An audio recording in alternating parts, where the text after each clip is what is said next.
দেখো তাহলে আজকে বলা যাক সেটা হচ্ছে কেমিক্যাল বন্ডিং।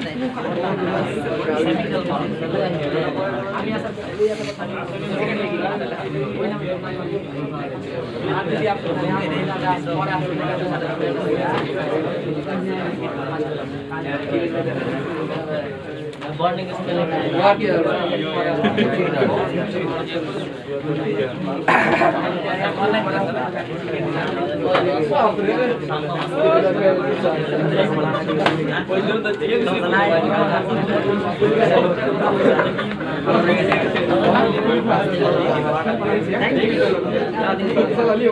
দেখো এ কথা বলি না,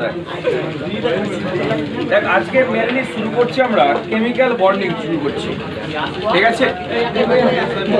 দেখো বই লাগবে না, বই লাগবে না, বই লাগবে না রে। কেমিক্যাল বন্ডিং বা রাসায়নিক বন্ধন, দেখো এই চুপ কর না, কথা বলিস না। দেখ মেনলি এই চ্যাপ্টারটা হচ্ছে বলতে পারি একটা ইনঅর্গানিকের চ্যাপ্টার, ঠিক আছে? এবং এটা হচ্ছে খুব ইন্টারেস্টিং একটা চ্যাপ্টার। ইন্টারেস্টিং কারণ এই কারণে ইন্টারেস্টিং কারণ এই চ্যাপ্টারটা যদি ঠিকঠাক না পড়ো জানবে কেমিস্ট্রি থেকে অনেকটাই দুর্বল হয়ে যাবে। কারণ হচ্ছে এমন কোনো চ্যাপ্টার নেই যেখানে কেমিক্যাল বন্ডিংয়ের সঙ্গে কোনো রিলেশান নেই। অর্থাৎ প্রত্যেকটা চ্যাপ্টারের সঙ্গে কেমিক্যাল বন্ডিংয়ের রিলেশান তুমি কোনো না কোনো জায়গায় পাবে, ঠিক আছে? তুমি ক্লাস 11-এ প্রত্যেকটা চ্যাপ্টার পাবে, প্লাস ক্লাস 12-এর চ্যাপ্টারগুলোতেও পাবে। বিশেষ করে ইনঅর্গানিকের যে চ্যাপ্টারগুলো আছে সেখানে তো কেমিক্যাল বন্ডিং।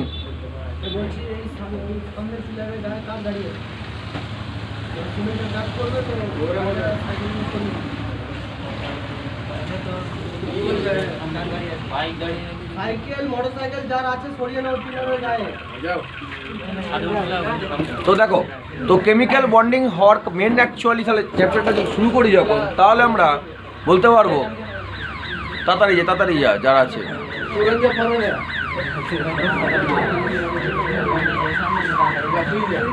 দেখো তাহলে আজকে অ্যাকচুয়ালি কি হয়, কেন বা অ্যাকচুয়ালি কেমিক্যাল বন্ডিং বা রাসায়নিক বন্ধন যে কোনো মৌলরা করতে চায়, তার কারণ হচ্ছে সে যখন পরমাণুর অবস্থায় থাকে তখন তাদের মধ্যে অ্যাকচুয়ালি কি হয়, এনার্জি বা শক্তি বেশি থাকে। যখন সে পরমাণুটা অ্যাকচুয়ালি কি হয়, এনার্জি লস করে, তখন তার স্টেবিলিটি আস্তে আস্তে বাড়ে।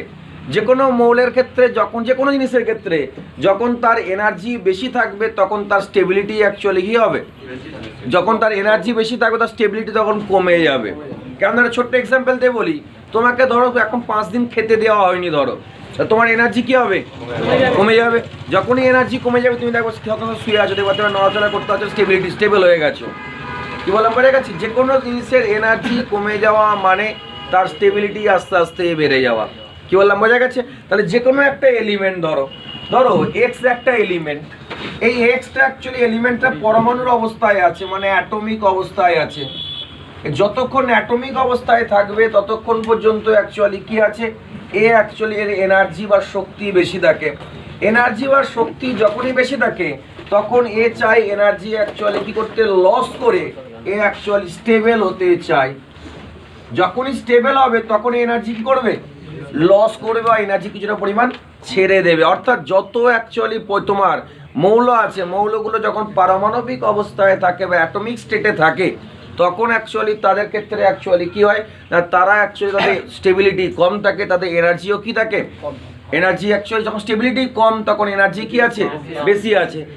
সেই কারণে কি হয় না, যখন সে অ্যাকচুয়ালি চায় এনার্জি কমিয়ে স্টেবিলিটি হতে এবং সে এনার্জি কিভাবে কমিয়ে স্টেবিলিটি হবে না, সে দেখে অ্যাকচুয়ালি এই এলিমেন্টগুলো দেখে যে তার অ্যাকচুয়ালি পর্যায় সারণী বা পিরিয়ডিক টেবিলের আশপাশে কে অ্যাকচুয়ালি স্টেবল এলিমেন্ট আছে তার মতো হওয়ার চেষ্টা করে।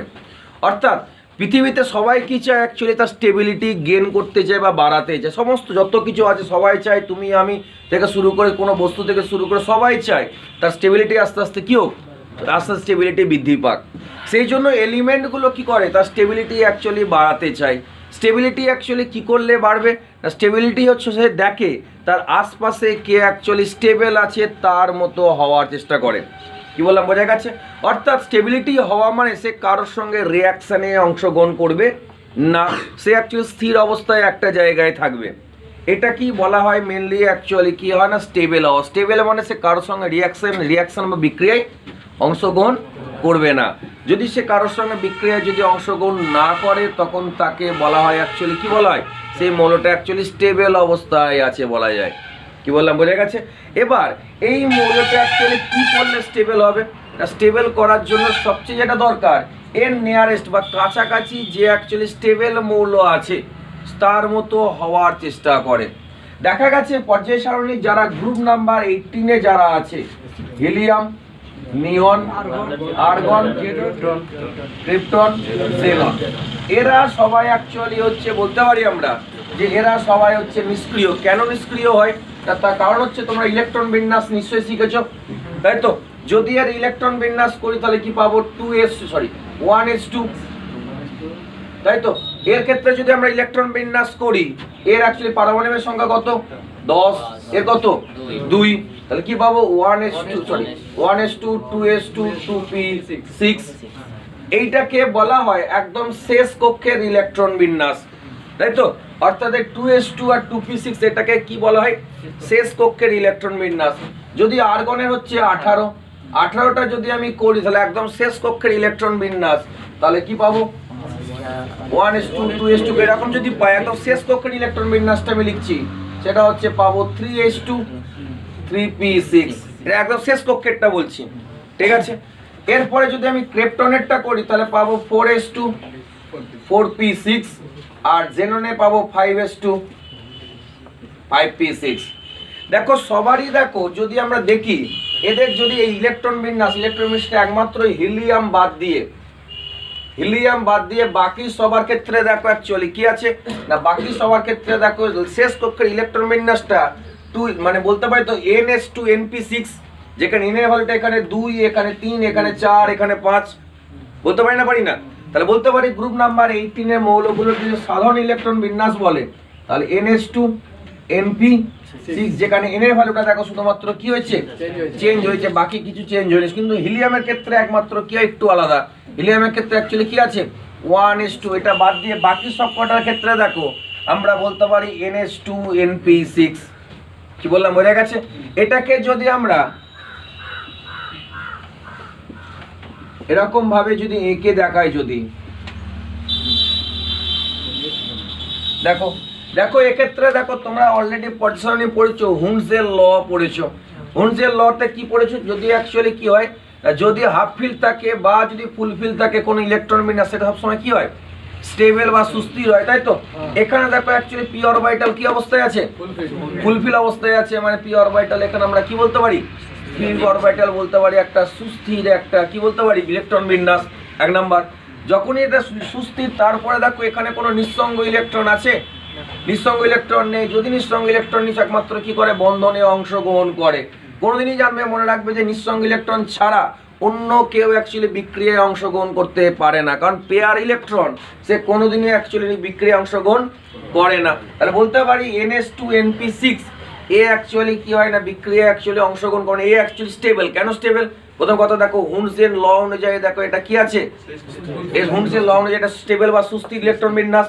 আবার দেখো এখানে কোনো আনপেয়ার্ড ইলেকট্রন নেই, যেহেতু আনপেয়ার্ড ইলেকট্রন নেই সেই জন্য অ্যাকচুয়ালি এরা বিক্রিয়া বা এরা অ্যাকচুয়ালি কোনো কারোর সঙ্গে বিক্রিয়া অংশগ্রহণ করবে না। তার মানে বিক্রিয়া অংশগ্রহণ করছে না, মানে এরা কি আছে, স্টেবল আছে। কি বললাম, বোঝা গেল যায়নি? এই কারণে অ্যাকচুয়ালি বলতে পারি গ্রুপ নাম্বার 18 এর মৌলগুলোর অ্যাকচুয়ালি কি হয় না, গ্রুপ নাম্বার 18 এর মৌলগুলো অ্যাকচুয়ালি হচ্ছে স্টেবল বা সুস্থির। স্টেবল বা সুস্থির হওয়ার জন্য দেখো শেষ কক্ষে কটা ইলেকট্রনের প্রয়োজন হয়েছে, 6 প্লাস 2, টোটাল কত, 8। তাহলে যদি কারোর যদি শেষ কক্ষে যদি 8টা করে ইলেকট্রনের যদি হয়ে যায়, কারোর শেষ কক্ষে 8টা ইলেকট্রন, তার মানে সেটা বুঝতে হবে অ্যাকচুয়ালি কি, সে অ্যাকচুয়ালি স্টেবল বা সুস্থির মৌল হয়ে গেছে।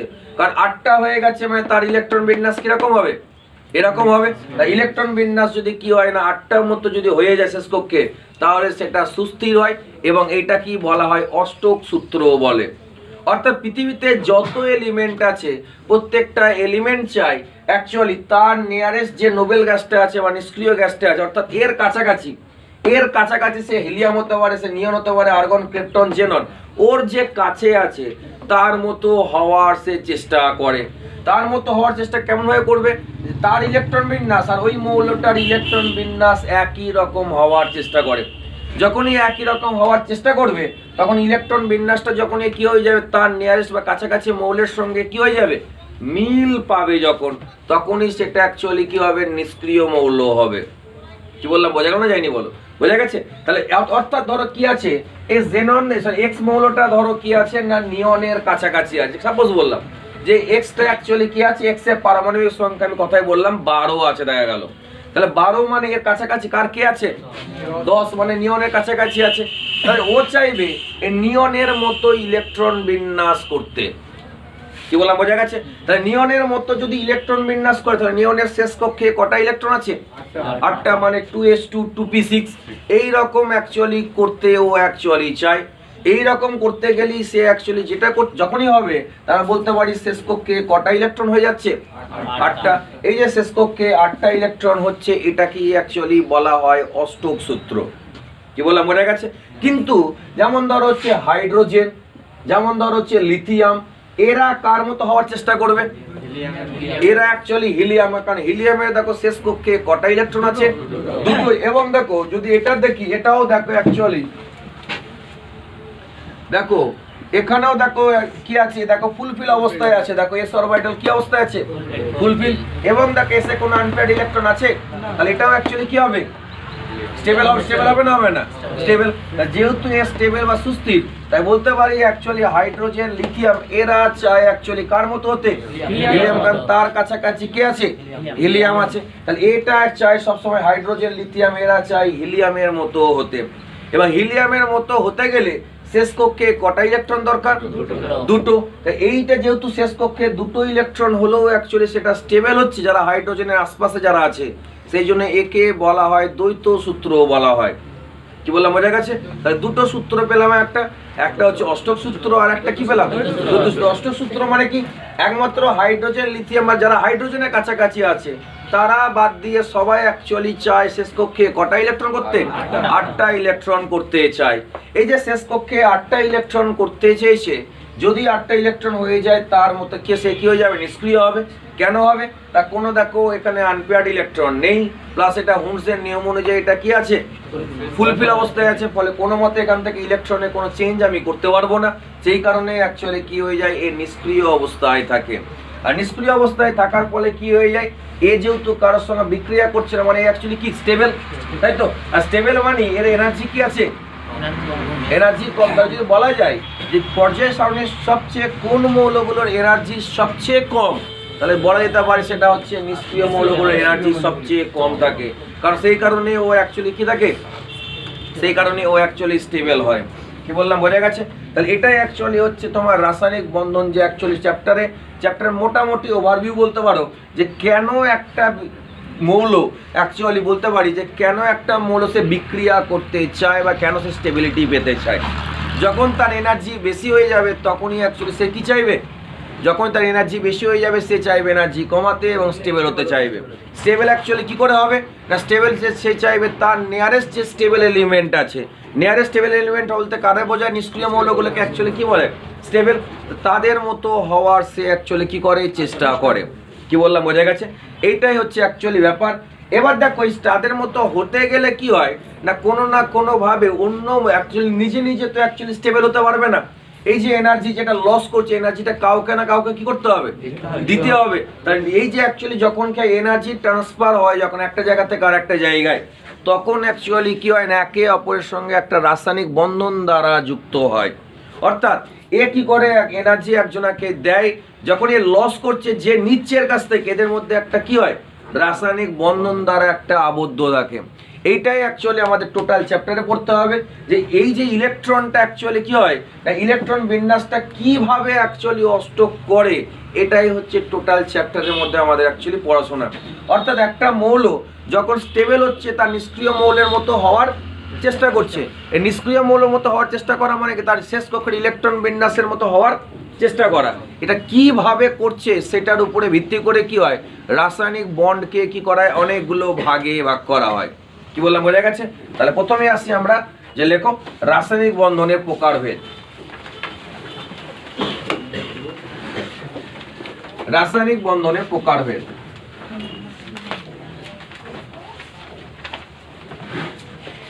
রাসায়নিক বন্ধনগুলো ক্ষমতার মান কিরকম, অর্থাৎ একটা বন্ডের সঙ্গে একটা বন্ড কতটা শক্তিশালী এর উপরে নির্ভর করে অ্যাকচুয়ালি রাসায়নিক বন্ডকে দুভাগে মেনলি ভাগ করা হয়। কি বললাম, বোঝা গেছে? তা রাসায়নিক বন্ড বা কেমিক্যাল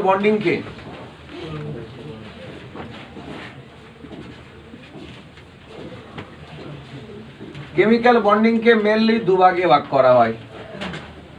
একটা হচ্ছে স্ট্রং বন্ড আর একটা হচ্ছে উইক বন্ড।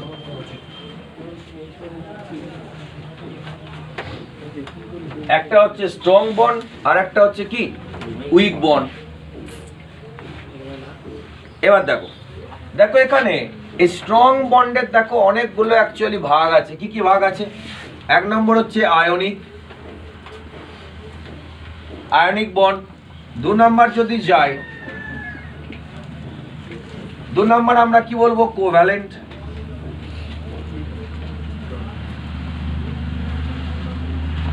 বন্ড। তিন নম্বর যদি যায় তাহলে কি বলবো, কোঅর্ডিনেট। সব বাংলা বলে দিচ্ছি আমি, কোঅর্ডিনেট। আর যদি লাস্টে যদি যায়, এই তিনটে এখানে, আর বেশি কিছু করে লাভ নেই। আর এখানে যদি যায় হাইড্রোজেন বন্ড। আর দু নম্বর পড়বো সেটা হচ্ছে ভ্যান ডার ওয়াল বন্ড।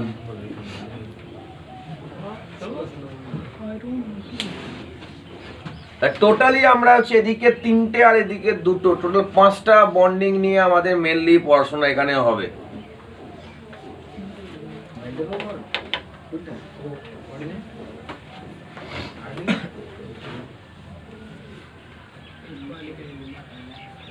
লিখে না সবকটা, আমি বাংলাগুলো ফের বলে দিচ্ছি আবার।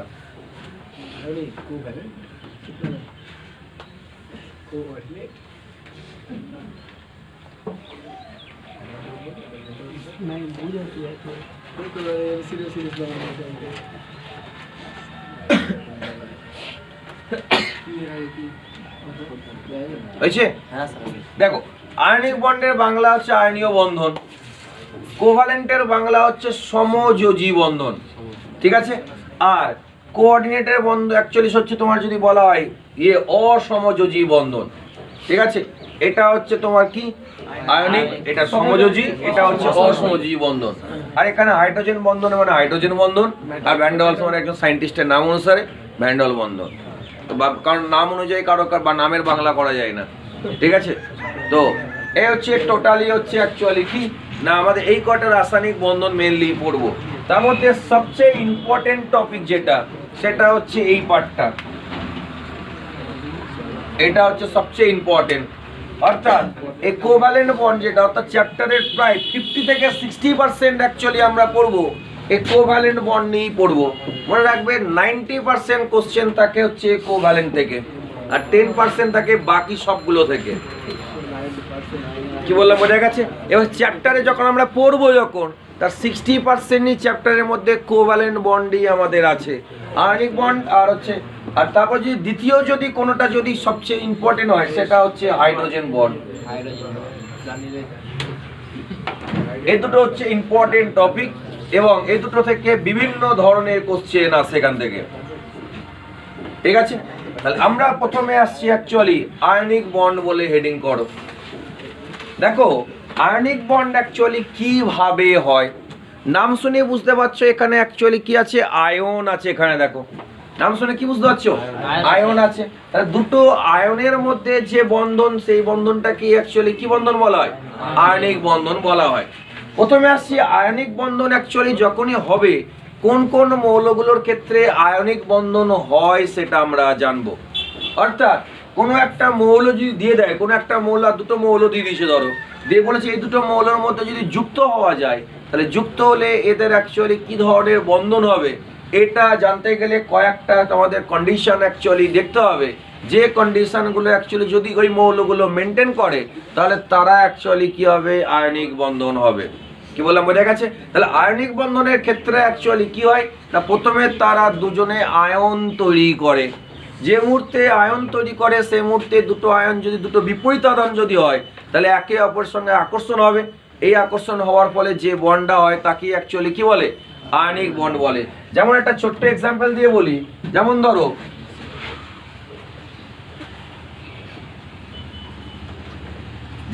যদি আমরা আসি যদি ইয়ের ক্ষেত্রে সোডিয়ামের হচ্ছে 11, ঠিক আছে। যে মুহূর্তে সোডিয়ামের 11 আছে, এ চাইবে অ্যাকচুয়ালি কি হতে চাইবে, এ চাইবে অ্যাকচুয়ালি নিয়নের মতো হতে চাইবে, তাই তো। নিয়নের অ্যাকচুয়ালি কত আছে, 10। আর ধরো ক্লোরিন আছে, ঠিক আছে, ক্লোরিনের অ্যাকচুয়ালি কত, 17। এ চাইবে কার মতো হতে চাইবে, এ চাইবে আর্গনের মতো হতে, কারণ আর্গনের অ্যাকচুয়ালি 18। এবার দেখো এরা দুজন যদি এরকম অবস্থায় থাকে, এরা দুজন কি হলো, কাছাকাছি এলো। এ বলছে আমি যদি একটা ইলেকট্রন ছাড়তে পারি তাহলে দেখো আমি নিয়নের মতো হয়ে গিয়ে স্টেবল হয়ে যাব। আর এ কি বলছে, এ বলছে যদি তুই যে ইলেকট্রনটা ছাড়ছিস সেটা যদি আমায় দিস তাহলে আমি দেখো কি হবে, আর্গনের মতো অ্যাকচুয়ালি হওয়ার চেষ্টা করব। তাহলে নিজেদের মধ্যে কি হলো, আন্ডারস্ট্যান্ডিং, তুই একটা ইলেকট্রন ছাড়, আমি একটা ইলেকট্রন, সেই ইলেকট্রনটা কি করব, গ্রহণ করব। এরপরে দেখো কি হচ্ছে গল্পটা দেখো, অ্যাকচুয়ালি দেখো এর মধ্যে দেখো যখন এটা পারমাণবিক অবস্থায় আছে, তো এটা কি অবস্থায় আছে, পারমাণবিক অবস্থায় আছে।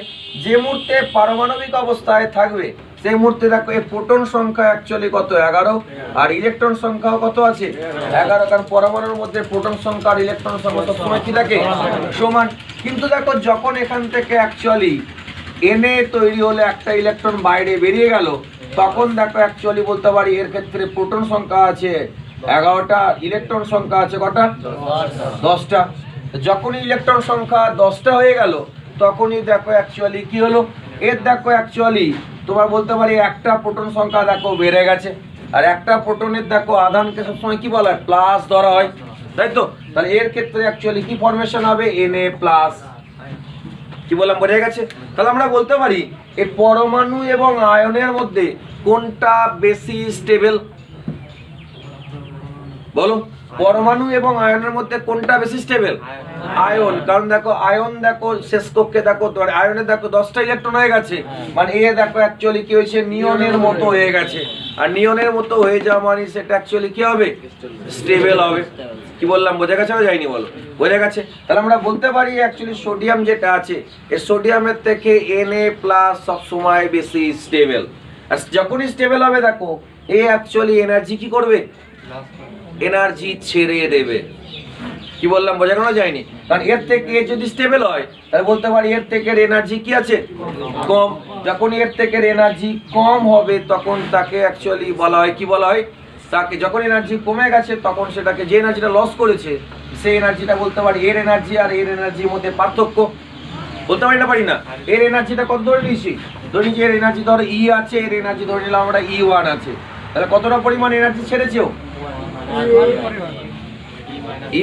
এটা E1 দিলাম, E-E-1 এতটা পরিমাণ এনার্জি ছেড়েছে। কি বললাম, বোঝা গেল না যায়নি, বলো, বোঝা গেছে? এবার দেখো এই যে ইলেকট্রনটা ছেড়েছে সেই ইলেকট্রনটা কি করবে, সেই ইলেকট্রনটা দেখো কি করবে না, ক্লোরিন অ্যাকচুয়ালি গ্রহণ করবে। যে মুহূর্তে ক্লোরিন ইলেকট্রনটা গ্রহণ হবে আর এর ক্ষেত্রে প্রোটন সংখ্যা হয়ে যাবে 17, আর ইলেকট্রন সংখ্যা কত হবে, একটা ইলেকট্রন কি হয়ে যাবে, বেড়ে যাবে। যখনই বেড়ে যাবে তার মাথায় অ্যাকচুয়ালি কি হবে, মাইনাস। আর এটা থেকে এটা যখন তৈরি হচ্ছে তখন অ্যাকচুয়ালি বলতে পারি, কি বলতে পারি, যে এ দেখো অ্যাকচুয়ালি Cl আর Cl মাইনাসের মধ্যে কে বেশি স্টেবল, Cl মাইনাস। দেখো দুটোই দেখো স্টেবল তৈরি হয়ে গেছে, Na+ আর Cl দুটো স্টেবল। এবার যদি দুটো কাছাকাছি আসে, এই কাছাকাছি আসার ফলে তাদের অ্যাকচুয়ালি এনার্জি অ্যাকচুয়ালি কি হবে, এই যখন দুটো কাছাকাছি আসবে তাদের দেখো দুজনেই কি করেছে, এনার্জি কি করেছে, দুজনের এনার্জি কম, ফলে অ্যাকচুয়ালি একে অপরের সঙ্গে দেখো প্লাস মাইনাসের মধ্যে যে আকর্ষণ হবে, এই আকর্ষণ বন্ডটাকে, এই বলটাকেই অ্যাকচুয়ালি বলা হয় আয়নিক বন্ড বলা হয়। অর্থাৎ Na+ আর যদি Cl- এরা যদি একসাথে কাছাকাছি আসে ফরমেশন হবে NaCl। এই যেটা NaCl তৈরি হয়েছে এইটার মধ্যে অ্যাকচুয়ালি কি হয়েছে, আয়নিক বন্ড ফরমেশন হয়েছে। কি বললাম, বোঝা গেছে? এর মধ্যে অ্যাকচুয়ালি কি হয়েছে, আয়নিক বন্ড ফরমেশন হয়েছে। এবার দেখো অ্যাকচুয়ালি এই যে আয়নিক বন্ড ফরমেশন হয়েছে, অর্থাৎ একটা এ দেখো কি হয়েছে, এটা Na+, দেখো যখন NaCl তৈরি হয়েছে, Na+ Cl- একে অপরের সঙ্গে যুক্ত হয়ে যখন NaCl তৈরি হয়েছে, এই NaCl এর দেখো অ্যাকচুয়ালি কি স্টেবল, এখানে দুজনাই কি হয়ে গেছে, দেখো Na প্লাস Cl মাইনাস দুজনে কি স্টেবল হয়ে গেছে না হয়নি? হয়ে গেছে। এই দুজনে স্টেবল হয়ে যাওয়ার কারণে দেখো এদের দুজনেরই এনার্জি কি করেছে? লস করেছে। কি বললাম, বোঝা গেল না যায়নি? বল, বোঝা গেছে। তাহলে এইভাবে অ্যাকচুয়ালি কি হয়, আয়নিক বন্ড হয়। অর্থাৎ Na প্লাস আর Cl মাইনাস অ্যাকচুয়ালি দুটো মৌল কখন দেখে তুমি বিচার করবে যে এরা অ্যাকচুয়ালি আয়নিক বন্ড হবে, তার কতগুলো অ্যাকচুয়ালি কন্ডিশন বা শর্ত আছে, যেটা দেখে তুমি চিনতে পারবে যে এই দুটো মৌল যদি পাশাপাশি থাকে। অর্থাৎ ধরো দুটো মৌল আছে, আমি এখানে বলে দিলাম A আর B একটা দুটো মৌল আছে, এই দুটো মৌলের মধ্যে অ্যাকচুয়ালি কি আছে, কি ধরনের বন্ডিং হবে, সেটা আয়নিক বন্ড হবে কি না। তাহলে এই দুটো মৌলের কিছু কন্ডিশন দেখে আমরা বিচার করব এই দুটো মৌলে অ্যাকচুয়ালি কি আছে, আয়নিক বন্ড হবে কি হবে না। কি বললাম, বোঝা গেছে? তাহলে এবার তোমরা তাহলে হেডিং করতে পারো আয়নিক বন্ড হবার মৌলগুলির শর্ত।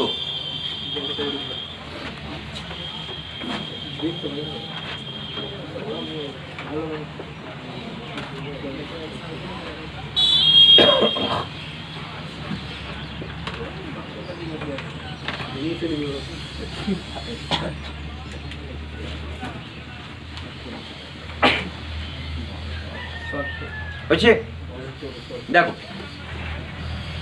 এক নম্বর তোমরা দেখো, যদি এরকম হয় যে পর্যায় যে সারণী আছে, এই পর্যায় সারণীর সঙ্গে আয়নিক বন্ড হচ্ছে অনেকটাই কানেক্টেড জিনিস, মানে দুটো চ্যাপ্টারের সঙ্গে এটা কানেক্টেড।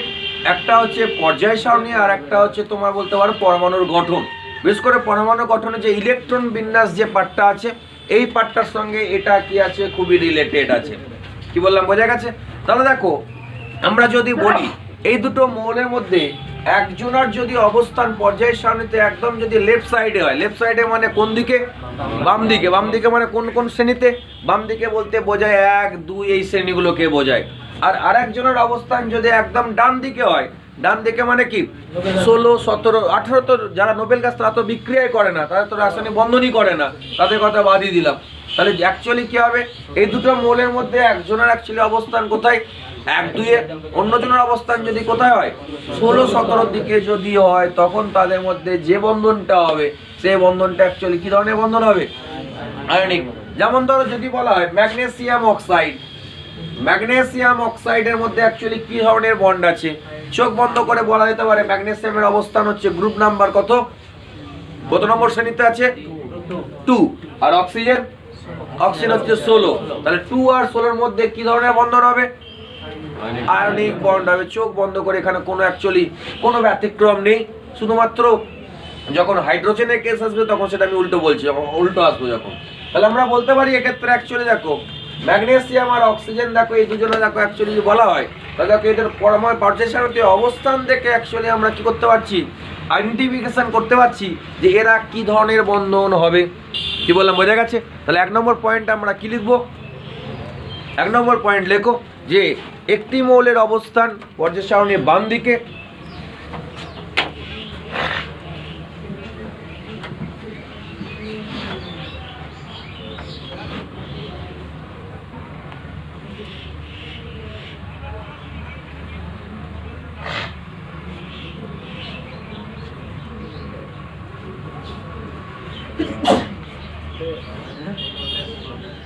একটি মৌলের অবস্থান পর্যায় সারণীর বাম দিকে এবং অন্য মৌলের অবস্থান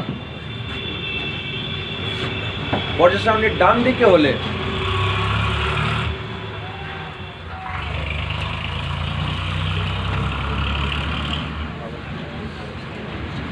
ডান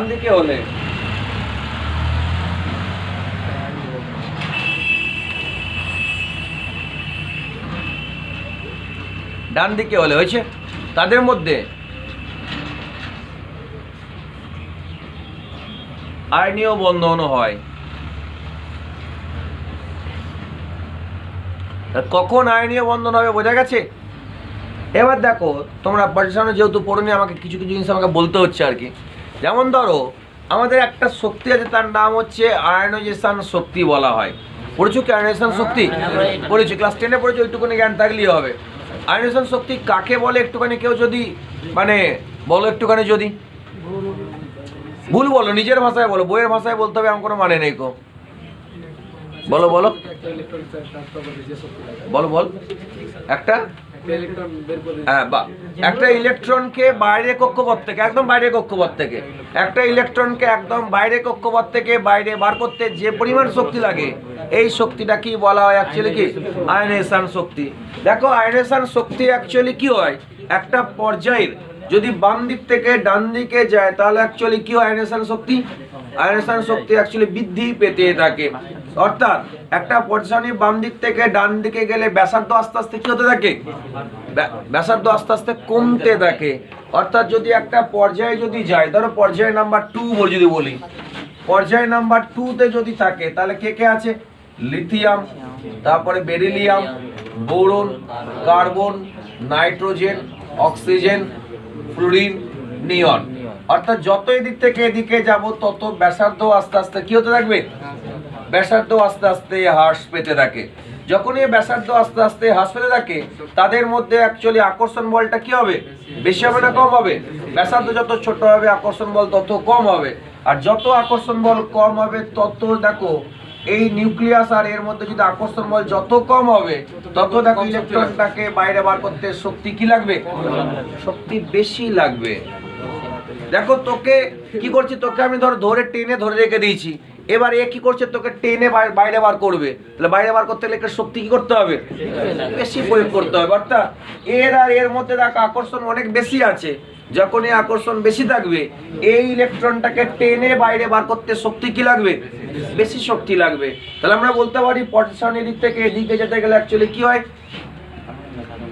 পারমাণবিক ব্যাসার্ধ হ্রাস পায়, আয়নেশন এনার্জি কি হবে, আয়নেশন এনার্জি কি হবে, বৃদ্ধি পাবে, বা বাংলায় বলা হয় আয়নীভবন শক্তি বলা হয়। তাহলে বলতে পারি পর্যায় সারণীর বাম দিক থেকে ডান দিকে গেলে, পর্যায়ের একটা বাম দিক থেকে ডান দিকে গেলে ব্যাসার্ধ যেমন হ্রাস পায় তেমনি আয়নেশন এনার্জি অ্যাকচুয়ালি কি হয়, বৃদ্ধি পায়। তাহলে বলতে পারি তো যারা একদম ডান দিকে, যারা একদম বাম দিকে আছে তাদের অ্যাকচুয়ালি আয়নেশন এনার্জি মানটা কি, কম, আর যারা একদম তোমার ডান দিকে যারা আছে তাদের আয়নেশন এনার্জি মান কি, বেশি। কি বললাম, বোঝা গেল না যায়নি, বলো বোঝা গেছে? তাহলে দেখো এখানে দেখো এ আর বি এর মধ্যে একজনের ডান দিকে একজন কি আছে, বাম দিকে, তাহলে বলতে পারে একজনের আয়নেশন এনার্জি মান কি আছে, খুবই কম, আর একজনের আয়নেশন এনার্জি মান কি আছে, খুবই বেশি। কি বললাম, বোঝা গেল যায়নি? তাহলে বলতে পারি দ্বিতীয় নম্বর শর্ত কি বলতে পারি, যে একজনের আয়নেশন এনার্জি মান খুব কম, অন্যজনের আয়নেশন এনার্জি মান কি আছে, বেশি আছে। যে অ্যাকচুয়ালি বাম দিকে যে আছে তার আয়নেশন এনার্জি মান কি, কম, আর যে ডান দিকে আছে তার বেশি। 2 নম্বর শর্ত লিখতে পারো।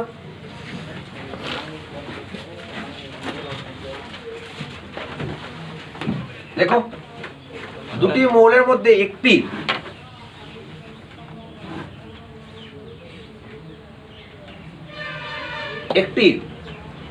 আয়নেশন এনার্জি,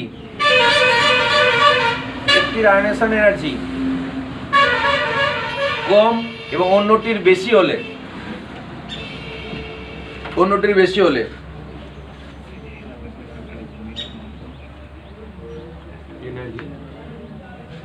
দুটি মৌলের মধ্যে একটি আয়নেশন এনার্জির মান কম এবং অন্যটির বেশি হলে তাদের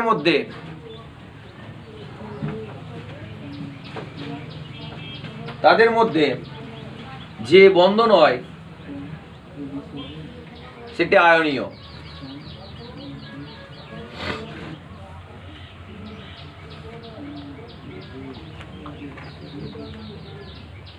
বুঝছে? এবার 2 নম্বর যদি আসি, দেখো 3 নম্বর পয়েন্টে যদি আসি, দেখো ভালো করে বুঝবে, যদি বাম দিক থেকে ডান দিকে যায় পর্যায়ের একটা, তাহলে ধাতব ধর্ম কি বাড়ে না কমে, আর অধাতব ধর্ম বাড়ে। তাহলে এখানে বলো এই দিক থেকে এদিকে গেলে এই ধরনের মৌলগুলো অ্যাকচুয়ালি কি ধাতু না অধাতু, আর এদিকের গুলো কি ধাতু। তাহলে বলতে পারি অ্যাকচুয়ালি যারা ডান দিকে যারা আছে তারা অ্যাকচুয়ালি কি আছে, অধাতু আছে, আর যারা বাম দিকে যারা আছে তারা অ্যাকচুয়ালি কি আছে, ধাতু আছে। তা সবসময় কি হয়, যদি এদিককার সঙ্গে এদিককার বন্ধন, অর্থাৎ একজন বাম দিকে থাকে একজন ডান দিকে থাকে, তার মানে আমরা কি বলতে পারি, একজন ধাতু হবে অন্যজন কি হবে, অধাতু। তাহলে একটা ধাতু আর একটা অধাতুর মধ্যে যদি দেখা হয় তাহলে অ্যাকচুয়ালি বন্ধন কি ধরনের বন্ধন হবে, আয়নিক বন্ধন। তা 3 নম্বর লেখো,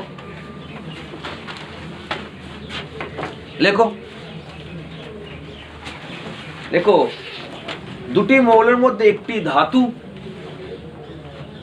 দুটি মৌলের মধ্যে একটি ধাতু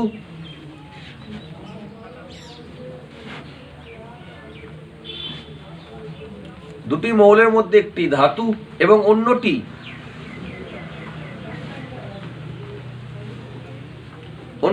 অধাতু হলে, দুটি মৌলের মধ্যে একটি ধাতু এবং অন্যটি অধাতু হলে তাদের মধ্যে যে বন্ধন হয় তাকে আয়নিক বন্ধন বলে। বুঝছে? যে বন্ধন হয় তাকে আয়নিক বন্ধন বলে।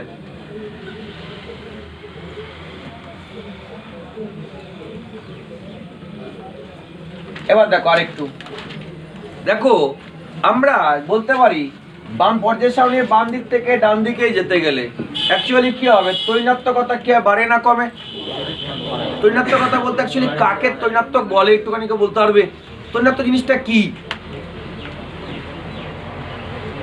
কেউ একটুখানি একদম পুরো নিজের ভাষায় বলো, মানে বইয়ের ভাষা লাগবে আমার কাছে এরকম মনে নয়, বইয়ের ভাষার থেকে নিজের ভাষায় বলো।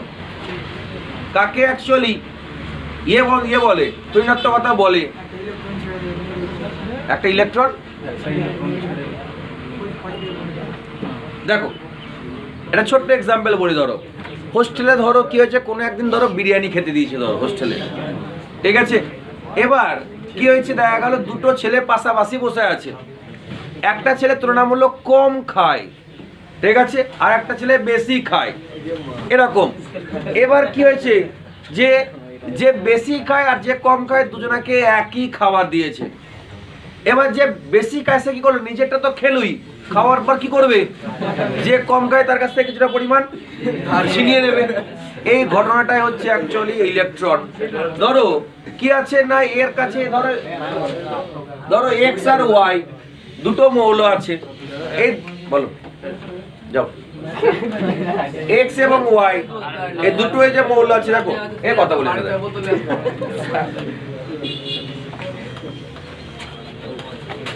দেখো এক্স এবং ওয়াই দুটো মৌল আছে, এই দুটো মৌলের মধ্যে দেখো কি হয় না, যদি এর কাছেও ইলেকট্রন আছে এর কাছেও ইলেকট্রন আছে, দুজনের কাছে কি আছে, ইলেকট্রন। এ কি করলো, এর ইলেকট্রনটা কি করলো, কি করছে, এ কি করছে, ইলেকট্রনটা এর ইলেকট্রনটাকে টেনে নিজের দিকে নিয়ে নিচ্ছে।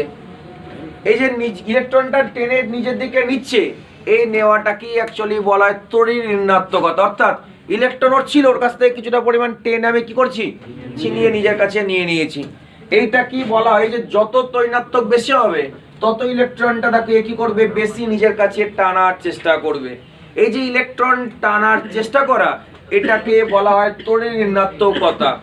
আর দেখো ওয়াই কি করছে, ইলেকট্রন কি করছে, ছেড়ে দিতে চাইছে, আর এ কি চাইছে, ইলেকট্রন গ্রহণ করতে। এই যে ইলেকট্রন ছেড়ে দিতে চাওয়াটাকে বলা হয় তড়িৎ ধনাত্মকতা বলা। অর্থাৎ কেউ যদি ইলেকট্রনকে ছেড়ে দিতে চায় আর অন্যজন যদি সেই ইলেকট্রনটা কি করতে চায়, গ্রহণ করতে চায়, তাকে অ্যাকচুয়ালি বলা হয়, যে গ্রহণ করে তাকে বলা হয় তড়িৎ ঋণাত্মক বলা হয়, আর যে ছেড়ে দেয় তাকে কি বলা হয়, তড়িৎ ধনাত্মক।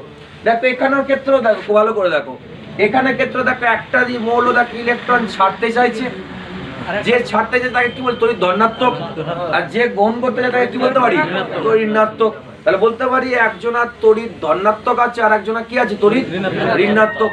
অর্থাৎ বলতে পারি একজনের তড়িৎ ঋণাত্মক মৌল আছে আর একটা কি আছে, তড়িৎ ধনাত্মক মৌল আছে। তাদের মধ্যে যদি কি হয়, পাশাপাশি আসে, তাহলে তাদেরকে অ্যাকচুয়ালি বলা হবে কি ধরনের বন্ধন হবে, আয়নেশন। লিখে রাখো।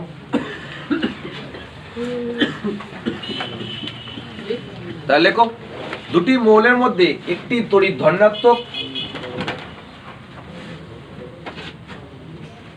দুটি মৌলের মধ্যে একটি তড়িৎ ধনাত্মক এবং অন্যটি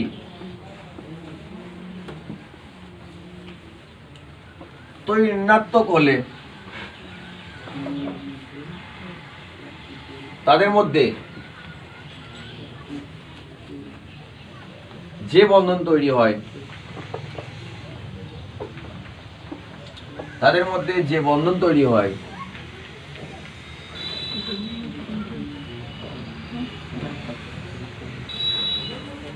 তাকে, দুটি মৌলের মধ্যে একটি তড়িৎ ধনাত্মক এবং অন্যটির তড়িৎ ঋণাত্মক হয়েছে বলে তাদের মধ্যে যে বন্ধন হয় তাকে আয়নিক বন্ধন বলে।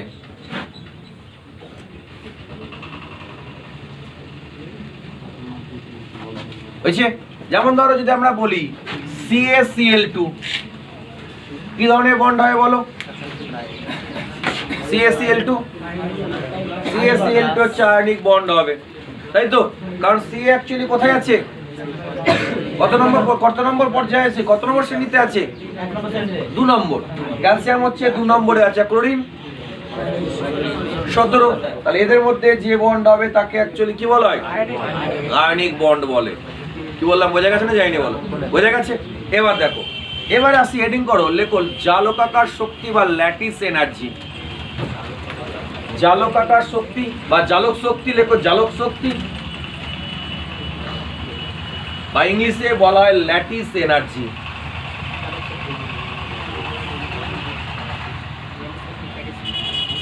ঠিক আছে, ল্যাটিস এনার্জি বা জালক শক্তি।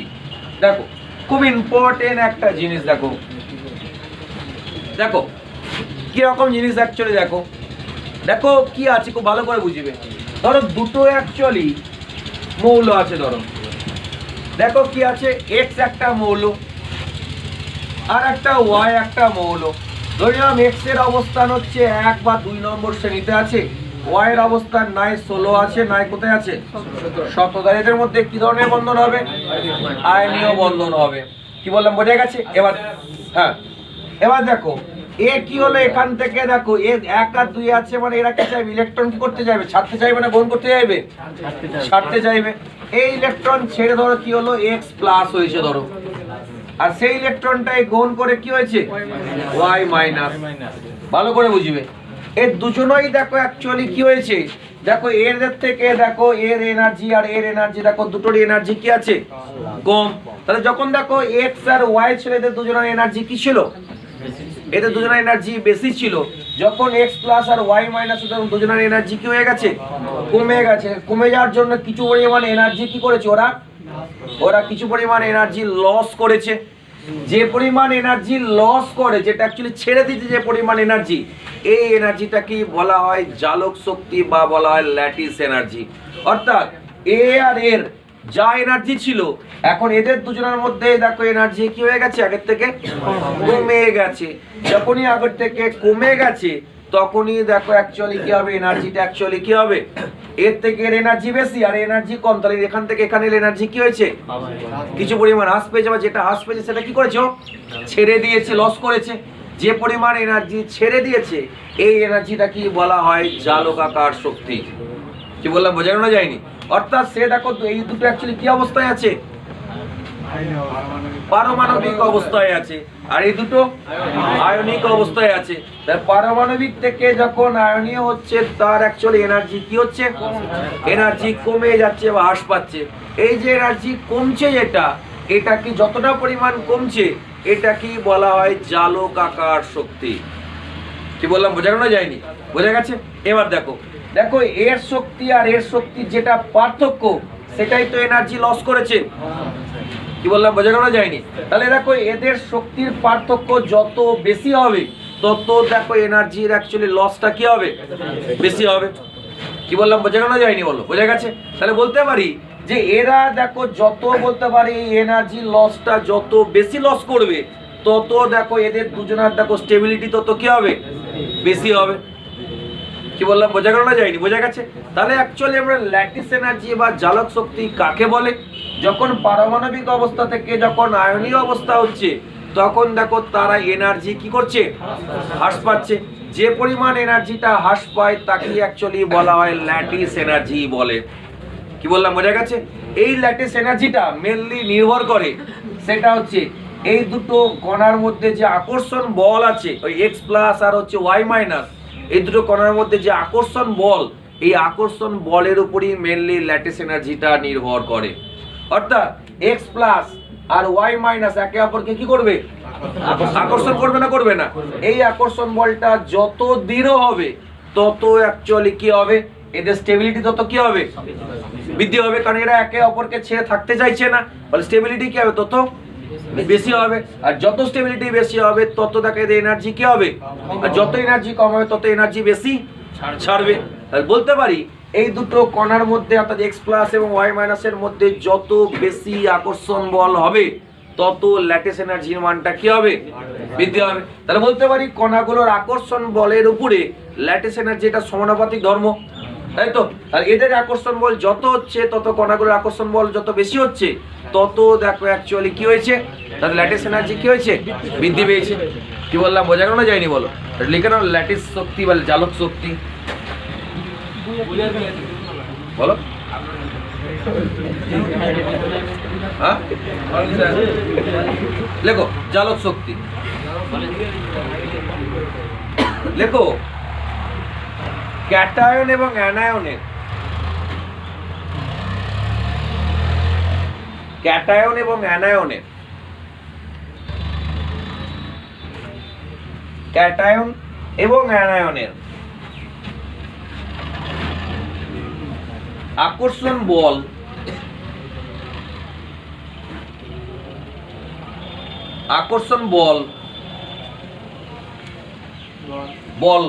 বলের ফলে আকর্ষণ বলের ফলে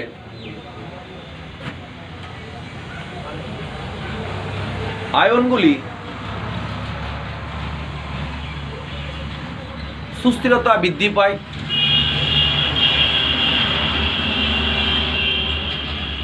আয়নগুলির সুস্থিরতা বৃদ্ধি পায়, ফলে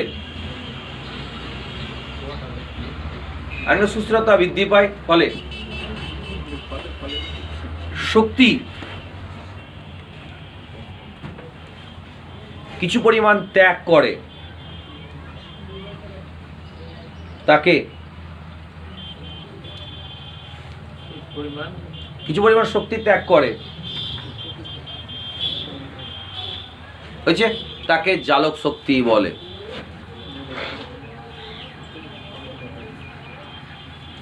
কোশ্চেন কোথাও দেবে না জালক শক্তি কাকে বলে, সেই এর মতো কোশ্চেন আসবে না, ক্লাস তোমার 9-10 মতো জালক শক্তি সম্বন্ধে যাওয়া জানো লেখো, এরকম কোশ্চেন আসবে না, ঠিক আছে। চিত্র সহ লেখো, এরকম কোশ্চেন আসবে না, এর অ্যাপ্লিকেশন আসবে, আর শেখাবো, এর অ্যাপ্লিকেশন শেখাবো। দেখো এবার আসি আমরা, দেখো খুব ভালো করে বুঝবে। দেখো এবার দেখো এই ল্যাটিস এনার্জিকে অ্যাকচুয়ালি ইউ দ্বারা লেখা হয়, ল্যাটিস এনার্জিকে কি দ্বারা লেখা হয়, ক্যাপিটাল ইউ দ্বারা লেখা হয়, অর্থাৎ ল্যাটিস এনার্জিকে আমরা ইউ দ্বারা সূচিত করি। এই ইউটা কি কি বিষয়ের উপরে নির্ভর করে সেটা এবার দেখবো। কি বললাম, বোঝা গেছে? দেখো তাহলে আমরা মেনলি দেখলাম এই দুটো কণার মধ্যে আকর্ষণ বল যত বেশি হবে তত ল্যাটিস এনার্জি কি হবে, বৃদ্ধি হবে, তাই তো। তাহলে দেখো যদি ক্যাটায়নের আধান আর অ্যানায়নের আধান দুটো আধানে যদি বেশি হয়, আমরা দেখো কুলম্বের সূত্র অনুযায়ী বলতে পারি তো যে দেখো দুটো বিপরীত আধানের যে আকর্ষণ বলটা কি কি বিষয়ের উপর নির্ভর করে, তাদের অ্যাকচুয়ালি কি আধানের গুণফলের সঙ্গে সমানুপাতিক আর তাদের দূরত্বের বর্গের ব্যাস সমানুপাতিক, তাই তো। তাহলে এটাও তো বলতে পারি দুটো কণার মধ্যে আকর্ষণ বলই তো এক রকমের, ল্যাটিস এনার্জি মানে কি আলটিমেটলি দুটো কণার মধ্যে আকর্ষণ বল। তাহলে বলতে পারি এই দুটো কণার মধ্যে যে আকর্ষণ বলটা যত বেশি হবে ল্যাটিস এনার্জি তত কি হবে, বেশি। তাহলে এই দুটো কণার মধ্যে অ্যাকচুয়ালি আকর্ষণ বলটা আমাকে দেখবো যে কি কি বিষয়ের উপর নির্ভর করে। আকর্ষণ বল যে যে বিষয়ের উপর নির্ভর করবে ল্যাটিস এনার্জিও সেই বিষয়ের উপর নির্ভর করে। তাহলে দেখো আকর্ষণ বলটা নির্ভর করবে এর আধান আর এর আধানের গুণফল যত বেশি হবে তত ল্যাটিস এনার্জি কি হবে, বেশি। আর দেখো এদের দূরত্ব যত বেশি হবে তত ল্যাটিস এনার্জি মানটা কি হবে, কম হবে। কি বললাম, বোঝা গেছে? তাহলে বলতে পারি এদের দুটো আধানের গুণফলের সঙ্গে সমানুপাতিক আর এদের দূরত্বের বর্গ না, এখানে দূরত্বের সঙ্গে কি আছে, ব্যস্তনুপাতিক সম্পর্ক। কি বললাম, বোঝা গেছে? তাহলে ধরে নিলাম এখানে আধান আছে, ধরে নিলাম জেড প্লাস পরিমাণ আধান আছে, আর এখানে আধান আছে ধরে নিলাম জেড মাইনাস পরিমাণ আধান আছে। তাহলে ইউ ভ্যারিজাস বলতে পারি তো জেড প্লাস জেড মাইনাস, আর এদের মধ্যে যে দূরত্ব এই দূরত্বটা ধরে নিলাম কত আছে, আর বাই কি হবে আর। তাহলে এই দুটো বিষয়ের উপরে অ্যাকচুয়ালি কি হয়, নির্ভর করে। কি বললাম, বোঝা গেল না যায়নি বলো, বোঝা গেছে? তাহলে বলতে পারি যে দুটো অ্যাকচুয়ালি তোমার ক্যাটায়ন এবং অ্যানায়নের আধানের গুণফল যত বেশি হবে এবং তাদের দূরত্ব যত কম হবে তত ল্যাটিস এনার্জির মান অ্যাকচুয়ালি কি হবে, বেশি হবে। কি বললাম, বোঝা গেছে? লিখে নিয়ে একটু করে ল্যাটিস এনার্জি।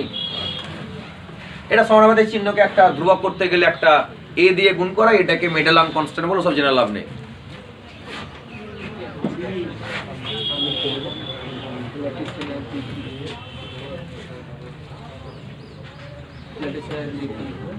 ল্যাটিস এনার্জি কি কি বিষয়ের উপর নির্ভর করে?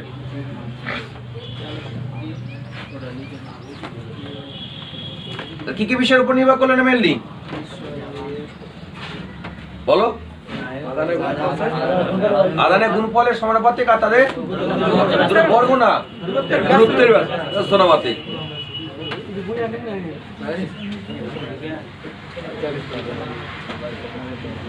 আর কিছু তো আলাদা হবে, নাহলে কুলম্ব আর ল্যাটিস তো একই হয়ে যেত, তাহলে কিছু তো আলাদা করতে হবে। হয়েছে? এবার দেখো, তাহলে আমি কতগুলো তোমার লবণ লিখছি, সেই লবণে কার ল্যাটিস এনার্জি বেশি হবে, কার ল্যাটিস এনার্জি কম হবে সেটা বলতে পারবে। দেখো মুছি এটা,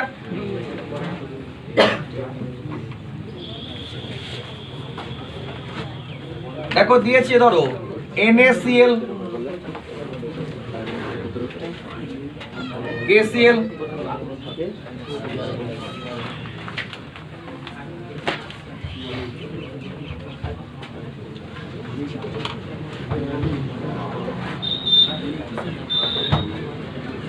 বলো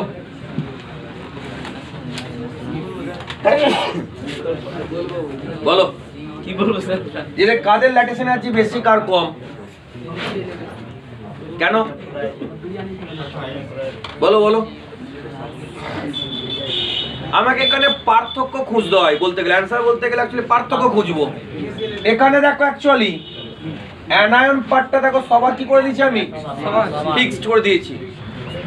ক্যাটায়নটা চেঞ্জ করেছি। ক্যাটায়নের মধ্যে কি চেঞ্জ হয়েছে?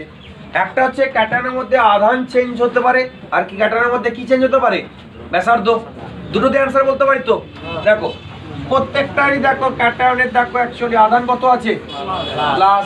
তার নিশ্চয়ই আধান দিয়ে অ্যান্সার হবে না, তাহলে কি দিয়ে অ্যান্সার হবে? ব্যাসার্ধ দিয়ে। দেখো যত পর্যায়ের যত শ্রেণীর উপর থেকে নিচের দিকে নামি তত ব্যাসার্ধ কি হয়? ব্যাসার্ধ বড় হতে থাকে, বাড়তে থাকে। দেখো আমরা যদি বলি গ্রুপ নাম্বার 1 কে আছে? Lithium, sodium, potassium, rubidium, caesium, francium. দেখো উপর থেকে নিচের দিকে নামলে ব্যাসার্ধ কি হচ্ছে? বাড়ছে। সবচেয়ে দেখো এখানে ছোট ব্যাসার্ধ কার? যেখানে ব্যাসার্ধ ছোট মানে আর এর মান কি হয়ে যাচ্ছে? ছোট। আর এর মান ছোট হলে তার ল্যাটিস এনার্জি কি হবে? বেশি। কি বললাম, বোঝা গেছে? তার সবচেয়ে বেশি কার? NaCl, তারপরে KCl, তারপরে কি আছে? RbCl, তারপরে সিজিয়াম ক্লোরাইড।